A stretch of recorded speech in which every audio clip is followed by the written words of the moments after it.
Being illiterate. What does it mean to you? It might mean that you cannot read or that you cannot write, or both. But I don't think one can truly imagine what it feels like. So before I start, allow me to make you illiterate. This is the name and the slogan of my Quest project in Morse code. I bet you're really curious to know what it's all about, right? Well, take a moment to observe how you feel not being able to understand these few words. You might feel inadequate, curious, left out. Well, that's the feeling of being illiterate. Now imagine actually understanding these few words and read things with ease. So now I will make you literate again. This is the name of my project, ATOZ, the next chapter of global literacy. Before I start and tell you all the details about my project, I would like to ask you a question. What is your favorite book or any other piece of literature that changed your life? For me, this always changes. When I was younger, I really enjoyed Harry Potter. Then I loved adventurous detective stories like Sherlock Holmes. And now I really enjoy books by the Austrian author Stefan Zweig. Do you have a book? Now take a moment to imagine never having read that book, never having your life changed by its words, and never even being given the opportunity to experience the content of that book. Well, that's the case for 770 million people worldwide who currently lack basic reading and writing skills. 2/3 of them are women, making them the most affected population group.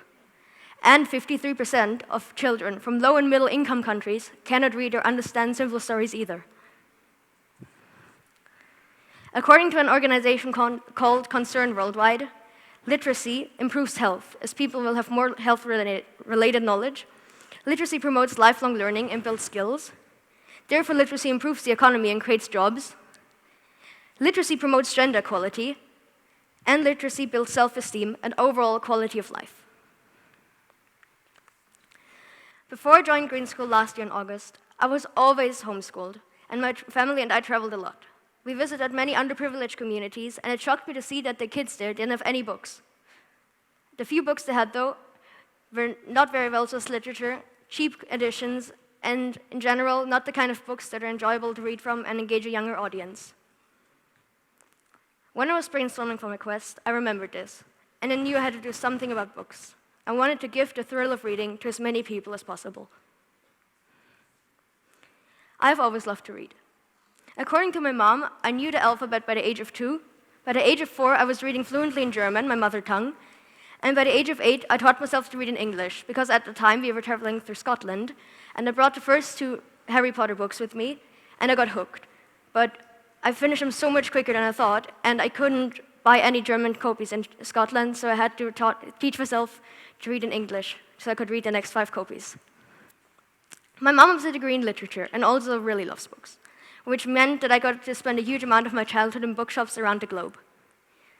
Books are actually the only item I can get no matter what. If I want a book, I can get it. This means that we have a pretty extensive library at home, and after traveling, we would always come home with a big new box of books. I can't imagine not having these privileges. So I started the project ATOZ, which focuses on SDG target 4.6, and it is currently being registered as an NGO in Austria.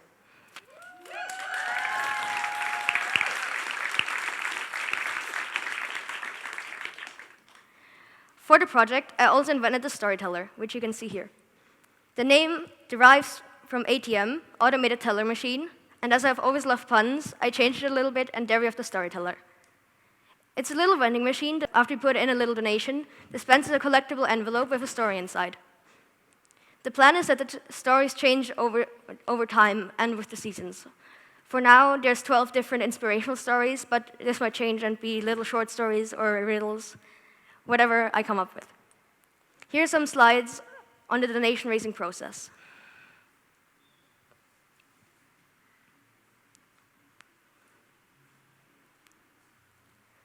All the donations I get, I use to buy books, and here's pictures of me buying the first couple of books. It was really exciting.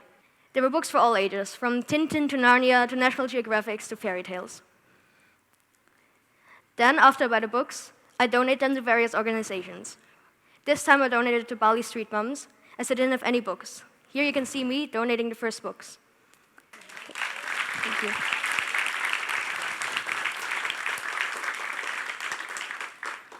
I also bought an airtight box before I donated so the books wouldn't get wet or humid during the rainy season, and I called it the ATOZ Little Library.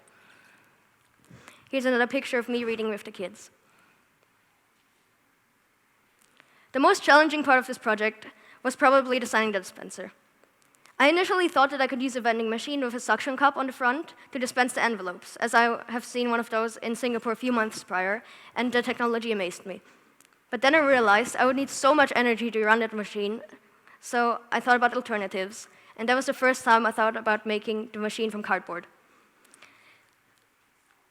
Because this way I could also flat pack it and send it to people who own businesses or bookshops around the globe so they could raise their own donations.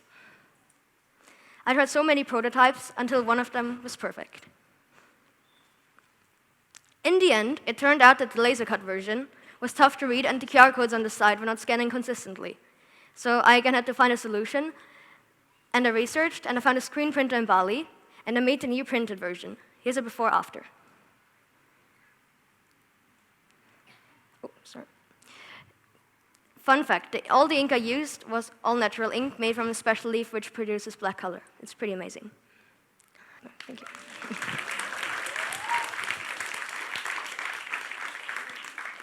But through all these challenges, I learned so much, like how to use a laser cutter, start an NGO, and how to summarize the whole project in a few sentences to explain it to the donors. Trust me, it's so much harder than it sounds.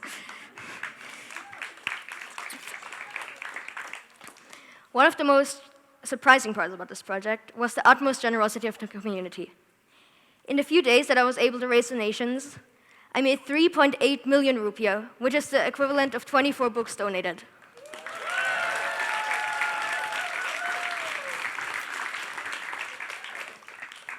I think that's truly amazing. I've always been an avid reader, and through ATOZ, I can finally give this joy to others. I hope that in the future, I can expand my project to have storytellers on the counters of bookshops around the globe. I know it's a big dream, but if you keep on working towards it, it might just become a reality.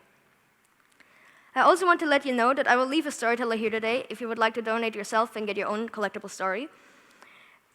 And I would like to finish off with a saying that books find the readers, but I think that sometimes it needs someone to show them the way.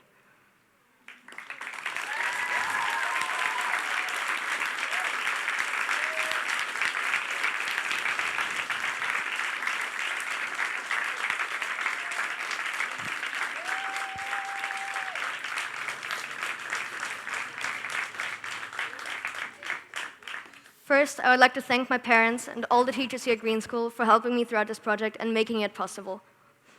I would also love to thank the community for their generous support and donations. And to finish off, I would like to thank my sister Greta for helping me raise donations. I remember on the first day, she was there and told all her friends about my project, and they all donated and got their stories, and she helped me raise loads of money. Thank you, Greta.